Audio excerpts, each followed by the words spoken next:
Hey guys, what is Pirc Defense? Why is Pirc Defense such a popular opening? Why is Pirc Defense making sense when you're not directly fighting for the center? How do people play this so often? It's such a weird line. And more importantly, how to play Pirc Defense at a beginner level, understanding the position, knowing the ideas, being able to play it at an interesting level with good mid game ideas. Let's talk about that. So, Pirc Defense.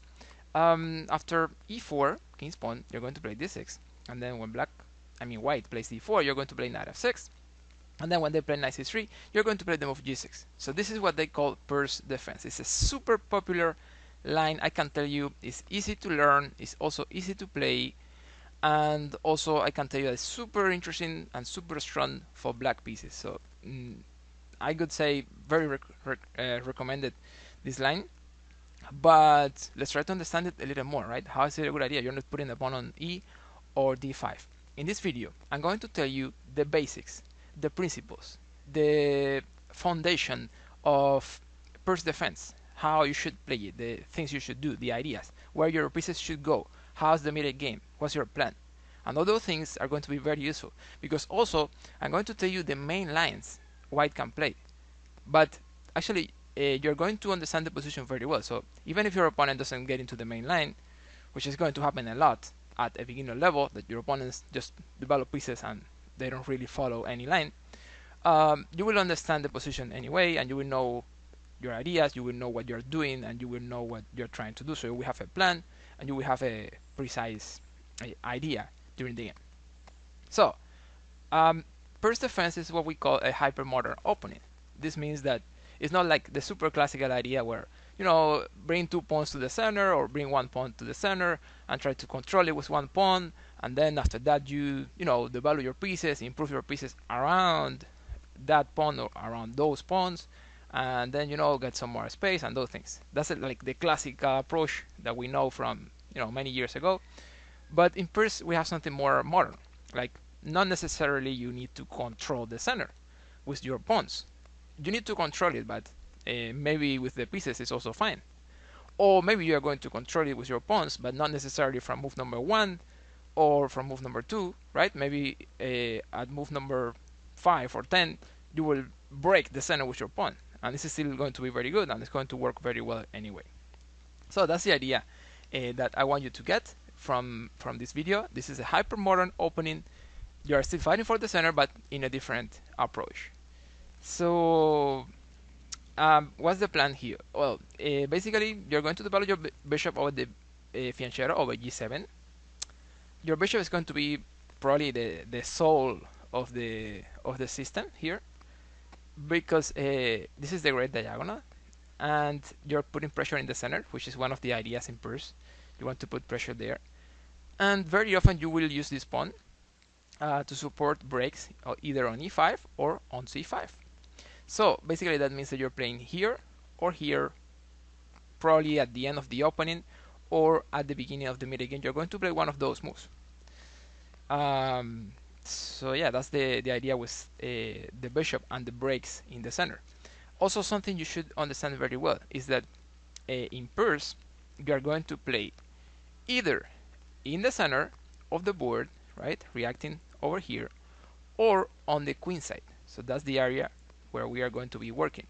Center and queen side. Don't forget that, because in general your opponent is going to play a little bit more over here, over the king side very often. But you are reacting, you are counter-attacking in the center and on the queen side. That's the plan. Well, so those are the ideas. I think we are ready to get into the main lines for white. So, for example, we need to talk about this line when they play f4. I'm going to talk about 3 moves here, right? About f4, I'm going to talk about knight f3, and also I'm going to talk about bishop to e3. Those are the 3 lines I want to highlight. But well, in general, as I said, if you understand the basics, if you have the right idea, you're going to be very well. At a beginner level, you're going to be in a very good shape to play it. Anyway, so if your opponent plays f4, this is Austrian attack. Don't worry about the name, it's not really that dangerous, right? So after f4, you just continue your development. Also, something else about Pirc Defense is that your opponent is going to expand for sure, right? He's going to try things with the pawns. But that's not necessarily a bad thing for you. That's what you want. You're enticing him to advance, to come. Like, come here, right, to attack, because that's what I want. Because when you attack me, you're going to open spaces for my pieces. You're going to create weaknesses in your own territory, and that's what I'm going to do. I'm going to exploit those weaknesses that you will create. So in some way, Pirc is also a counter-attack system. Like you're enticing your opponent to do crazy things, and then you can punch him, taking advantage of those uh, uh, risky ideas that they will try. So F4, as I said, no worries. This is Austrian attack. Okay, all good. I just play bishop g7. They can play knight f3. You just castle, for example. Bishop d3. You can develop your knight to c6. And basically, the idea is that yeah, they have the center, but you're going to react at some point, and you're going to put pressure here on d4 with bishop g4, taking that pawn. Also, by moving your knight, you will put pressure there. So it's not going to be easy to keep that structure in the center, everything protected. So it's going to be very annoying. At some point, they might try this, e5. But that doesn't really create any big problem. You can just trade here, maybe they capture like this, and then you just put your knight, for example, on h5. Again, the same approach. He has the center, but you have pressure. So it's not going to be easy for him to keep that center safe, protected, without weaknesses. So it's all good. That's what we want. That's why we play Pirc Defense, because we enticed him to weaken his position, and now we are going to put pressure. It's very hard to defend that center in this kind of situations. So we're good. So that's what happens in Austrian attack. Another line that you should be aware of is like the 150 attack. Well, another attack. So again, don't worry about the name. I mean, if you don't know the line, you should worry, right? But you will know the line. I'm teaching you the line, so it's fine. You won't be actually receiving a very strong attack in this line. Basically, what you're going to do, I mean, basically what they want to do is to play queen here, pawn here, expand, trade your fianchetto bishop, and expand and attack. That's what they want to do, okay?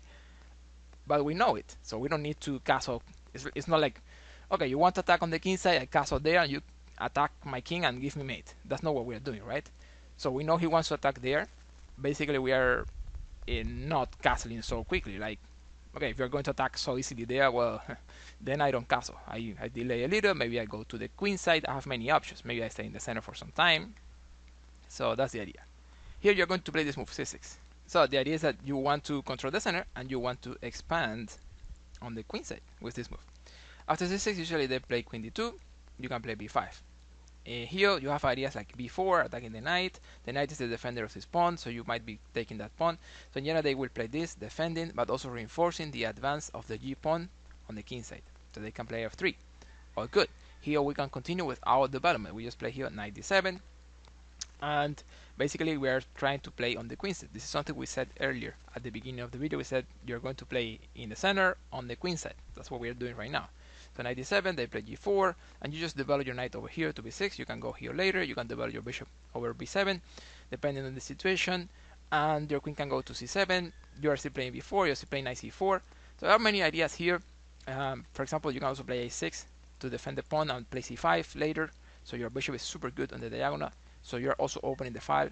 Again, many ideas, many interesting possibilities here. It's complicated, it's unclear, we don't know what's going to happen. It's a sharp position, anyone can win.